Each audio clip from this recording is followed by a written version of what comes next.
না, আমরা পৌঁছে গেছি প্রভুপাদের জন্মস্থান, প্রভুপাদের বার্থ প্লেস।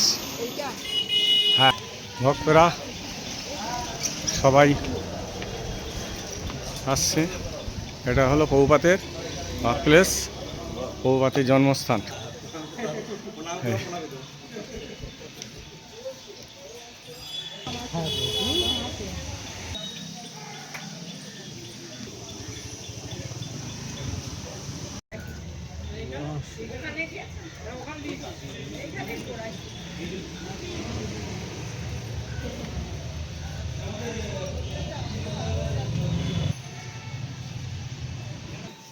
এই কাঁঠালতলা, এখানে কাঁঠালতলা বলে এখানে বিখ্যাত প্রভুপাদের জন্মস্থান।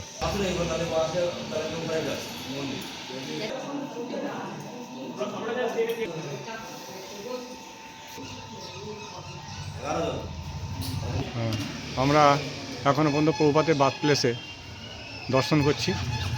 আপনারা সবাই দর্শন করুন। প্রভুপাদের মা রজনী মাতা এসেছিলেন 1 মাস আগে। তো জন্মাষ্টমীর দিনে পাশে মদন মোহন মন্দিরটা দর্শন করে দেবেন।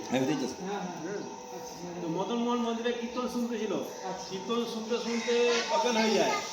তারপরে এখানে নিয়ে আসে, এখানে ছোট আতুর ঘর ছিল।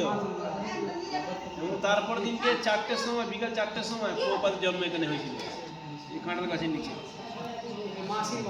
হ্যাঁ, প্রভুপাদ নিজেই বলে গেছে, এটা আমার জন্মস্থান, এটা তোমরা কেনো।